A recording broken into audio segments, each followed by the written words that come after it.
అందరికీ నమస్కారం. నేను మీ వెంకటేశ్వర్లు నాయక్ బాణావత్. చంద్రుని ఉపరితలంపై మానవ నివాస యోగ్యతను పరిశీలనలో భాగంగా యావత్ ప్రపంచం పోటీ పడుతున్న ఈ తరుణంలో రష్యా ప్రయోగించినటువంటి లూనా 25 విఫలమైంది. ఇదే సమయంలో భారత అంతరిక్ష పరిశోధనా సంస్థ ఇస్రో ప్రయోగించిన చంద్రయాన్ 3 పరిస్థితి ఏమిటి? ఈ అంశాల గురించి మనం ఈరోజు తెలుసుకునే ప్రయత్నం చేద్దాం. రష్యా అంతరిక్ష పరిశోధనా సంస్థ రాస్మాస్కో చంద్రుడి ఉపరితలంపై, ముఖ్యంగా దక్షిణ ధ్రువంపై నీటి లభ్యత, నీటి జాడలను పరిశోధించడంలో భాగంగా 2023 ఆగస్టు 11న సూయజ్ 2 1V రాకెట్ ద్వారా లూనా 25ని ప్రయోగించింది. లూనా 25 భూమి చుట్టూ పరిభ్రమించి భూకక్షలో తన యొక్క టార్గెట్ను పూర్తి చేసుకొని చంద్రుడి కక్షలో ప్రవేశిస్తున్న తరుణంలో జరిగినటువంటి కొన్ని సాంకేతిక కారణాల వల్ల ఆగస్టు 21, 2023న చంద్రుడి ఉపరితలంపై దక్షిణ ధ్రువంపై ల్యాండ్ అవ్వవలసిన లూనా 25కి సంబంధించినటువంటి ల్యాండర్ ఏదైతే ఉందో క్రాస్ ల్యాండింగ్కి గురై విఫలమైనట్లు రష్యా అంతరిక్ష పరిశోధన సంస్థ రాస్మాస్కో ప్రకటించింది. లూనా 25 ప్రయోగానికి వేల కోట్లు వెచ్చించిన రష్యాకు నిరాశ ఎదురైంది. అయితే సర్వత్రా యావత్ ప్రపంచం నేడు భారతదేశం వైపు చంద్రయాన్ 3 వైపు చూస్తున్నాయి. గతంలో చంద్రయాన్ 2 పేరిట ఇస్రో చేపట్టినటువంటి ప్రయోగం ఏదైతే ఉందో చివరి క్షణాల్లో జరిగినటువంటి సాంకేతిక కారణాల వల్ల, అలానే క్రాస్ ల్యాండింగ్ వల్ల విఫలమైంది. ఇదే తరుణంలో ఇప్పుడు చేపట్టినటువంటి చంద్రయాన్ 3 విజయవంతమవుతుందా, విజయవంతం కాదా అనే ఉత్కంఠత యావత్ ప్రపంచం భారత అంతరిక్ష పరిశోధనా సంస్థ ఇస్రో వైపు చూస్తున్నాయి. మరి చంద్రుడి ఉపరితలంపై జరుగుతున్నటువంటి ఈ ప్రయోగాల పరంపర అటు రష్యాకు సంబంధించి కావచ్చు, అలానే ఇటు భారత్కు సంబంధించినటువంటి ప్రయోగాలు, అంటే లూనాకు సంబంధించినటువంటి ప్రయోగాలు, చంద్రయాన్కు సంబంధించినటువంటి ప్రయోగాల పరంపరను తెలుసుకునే ప్రయత్నం చేస్తే 1959 జనవరి 4న లూనా 1 పేరిట రష్యా అంతరిక్ష పరిశోధనా సంస్థ రాస్మాస్కో తన మొదటి ప్రయోగాన్ని చంద్రుడి ఉపరితలంపై నివాస యోగ్యతను, వాతావరణ పరిస్థితులను, అక్కడ లభించేటువంటి ఖనిజాల గురించి కావచ్చు, లేకపోతే నీటి లభ్యతకు సంబంధించి తన మొదటి ప్రయోగాన్ని రష్యా చేపట్టింది. అయితే దురదృష్టవశాత్తు లూనా 1 విఫలమైంది. తను ఓటమి పాలయ్యాను అని వెనకడుగు వేయని రష్యా అదే సంవత్సరం 1959 సెప్టెంబర్ 14న లూనా 2 పేరిట మరో ప్రయోగాన్ని చేపట్టి విజయవంతమైనది.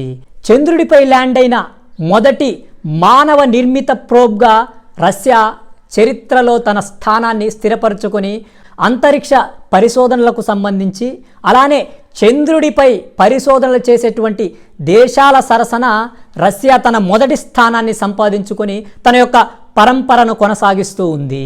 ఇలా 1958 నుంచి 1976 వరకు రష్యా లూనా 1, 2, 3, 4 ఇలా 24 మిషన్లను చేపట్టింది.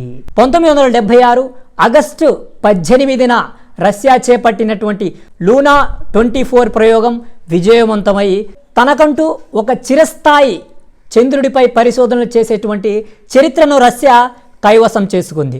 అయితే ఇక్కడ గమనించవలసినటువంటి ముఖ్యమైనటువంటి అంశం ఏమిటంటే, ఇప్పటి వరకు రష్యా చేపట్టినటువంటి ఏదైతే లూనా 1 నుంచి లూనా 24 వరకు అన్ని ప్రయోగాలు కూడా చంద్రుడి ఈక్విటార్కు సంబంధించినటువంటి ప్రాంతంలోనే ప్రయోగాలు చేపట్టడం జరిగింది. 1976 తర్వాత సుమారు 50 సంవత్సరాల తర్వాత రష్యా అంతరిక్ష పరిశోధనా సంస్థ రాస్మాస్కో చంద్రుడి దక్షిణ ధ్రువంపై తానే మొదటిగా కాలు మోపాలనేటువంటి సంకల్పంతో లూనా 25 ప్రయోగాన్ని చేపట్టింది.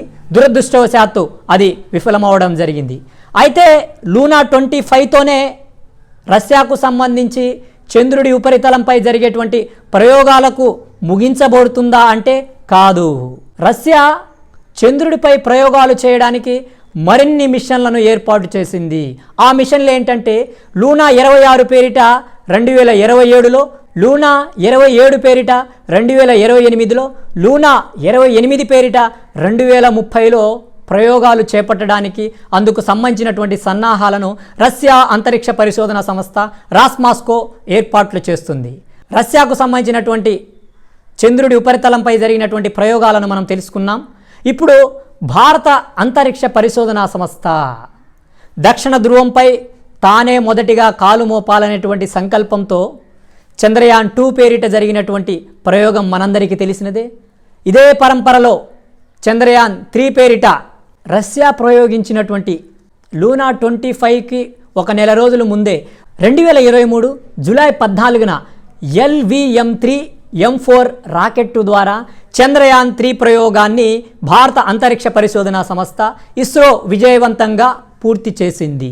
చంద్రయాన్ 3 భూకక్ష యొక్క పరిభ్రమాన్ని పూర్తి చేసుకుని లూనార్ ఆర్బిట్, ఏదైతే చంద్రుడి ఆర్బిట్ ఉందో, చంద్రుడి ఆర్బిట్లోకి ప్రవేశించి సుమారు చంద్రుడి ఉపరితలం నుంచి 100 నుంచి 150 కిలోమీటర్ల దూరంలో తన పరిభ్రమణాన్ని కొనసాగిస్తూ ఉంది. అయితే చంద్రయాన్ 3 ఆగస్టు 23, 2023న చంద్రుడి ఉపరితలంపై ల్యాండ్ కాబోతుంది.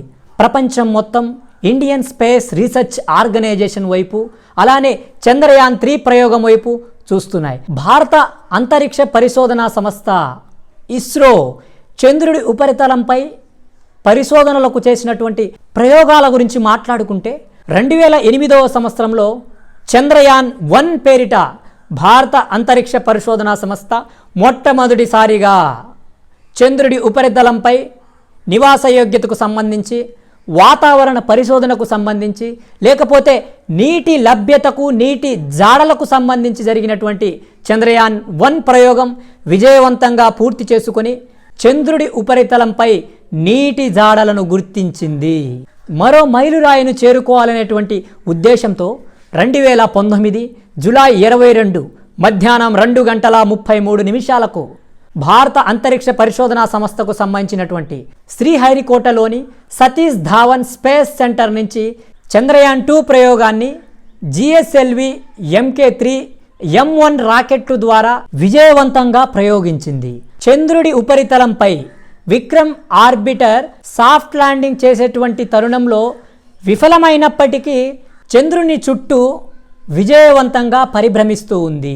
ఏదైతే చంద్రయాన్ 2 ప్రయోగంలో చంద్రుడి దక్షిణ ధ్రువంపై నీటి లభ్యత కోసం, నీటి జాడల కోసం, అక్కడ వాతావరణ పరిస్థితుల కోసం Indian Space Research Organisation ISRO తన యొక్క చంద్రయాన్ 2 ప్రయోగంలో ఒక ల్యాండర్ని, ఒక రోవర్ని అమర్చి సాఫ్ట్ ల్యాండింగ్ చేపట్టి, సాఫ్ట్ ల్యాండింగ్ అనంతరం ఏదైతే ఆ రోవర్ ఉందో చంద్రుడి ఉపరితలంపై సంచరించి అక్కడ పరిశోధనలు చేయడానికి జరిగినటువంటి ప్రయోగం ఏదైతే ఉందో 90% విజయవంతమైన చివరి క్షణంలో ఏదైతే 10% ఆ యొక్క ల్యాండింగ్ సమయంలో విఫలం జరిగింది. గత అనుభవాలను, గతంలో జరిగినటువంటి పొరపాట్లను, గతంలో తమకు ఎదురైనటువంటి అపజయాల నుంచి పాఠాలు నేర్చుకొని చంద్రయాన్ 3 ప్రయోగాన్ని చేపట్టింది ఇండియన్ స్పేస్ రీసెర్చ్ ఆర్గనైజేషన్. 2 రోజుల క్రితం Indian Space Research Organisation ISRO chairman Somanath garu మాట్లాడుతూ, ఎట్టి పరిస్థితుల్లో కూడా క్రాస్ ల్యాండింగ్ అయినా, ఫ్యూయల్ అయిపోయినా, గ్రౌండ్తో సిగ్నల్స్ కోల్పోయినా మేము చంద్రయాన్ 3 ప్రయోగాన్ని విజయవంతంగా చేపడతాం, ల్యాండర్ను కూడా విజయవంతంగా చంద్రుడి ఉపరితలంపై ల్యాండ్ చేసి రోవర్ సహకారంతో ప్రయోగాలు చేస్తామని తెలియజేశారు. చంద్రయాన్ 2లో ఉన్నటువంటి ఆర్బిటర్ ఏదైతే ఉందో చంద్రయాన్ 3లో ఏర్పాటు చేయలేదు. కేవలం ల్యాండర్ అండ్ రోవర్తోనే చంద్రయాన్ 3 ప్రయోగం జరిగింది. యావత్ ప్రపంచం ఉత్కంఠంగా ఎదురు చూస్తున్నటువంటి క్షణాలు మరికొద్ది గంటల్లోనే రాబోతుంది. భారతీయ అంతరిక్ష పరిశోధనా సంస్థ ఇస్రో ప్రతిష్టాత్మకంగా చేపట్టినటువంటి చంద్రయాన్ 3 ప్రయోగం విజయవంతంగా ల్యాండర్ ఏదైతే ఉందో చంద్రుడి ఉపరితలంపై కాలు మోపి, చంద్రుడి దక్షిణ ధ్రువంపై కాలు మోపి, ప్రపంచ చరిత్రలో మొట్టమొదటిసారిగా చంద్రుడి దక్షిణ ధ్రువంపై కాలు మోపిన దేశంగా భారత్ చిరస్థాయిగా నిలవాలని యావత్ దేశంలో ఉన్నటువంటి ప్రజలు 1000 కళ్ళతో ఎదురు చూస్తున్నారు. మన భారతదేశానికి సంబంధించినటువంటి అంతరిక్ష పరిశోధనా సంస్థకు సంబంధించినటువంటి శాస్త్రవేత్తలు చేపట్టినటువంటి ఈ ప్రయోగం విజయవంతం కావాలని మనసారా మనమందరం కోరుకుందాం. ప్రపంచ పటంలో భారత్ను నిలిపే మరో గొప్ప అవకాశం ఇస్రోకు లభించింది. ఆ చరిత్రను తన పేరిట లిఖించుకోవాలని తాపత్రయపడినటువంటి రష్యా కొన్ని సాంకేతిక కారణాల వల్ల విఫలమైన నేడు ప్రపంచం మొత్తం భారత్ వైపు చూస్తుంది. భారత్ ఘన విజయం సాధిస్తుందని, ఇండియన్ స్పేస్ రీసెర్చ్ ఆర్గనైజేషన్ ఆశయాలన్నీ నిజమవుతుందని మనమందరం కోరుకుందాం. మరో కొత్త అంశంతో తిరిగి కలుసుకుందాం. అంతవరకు సెలవు. జై భీమ్, జై భారత్.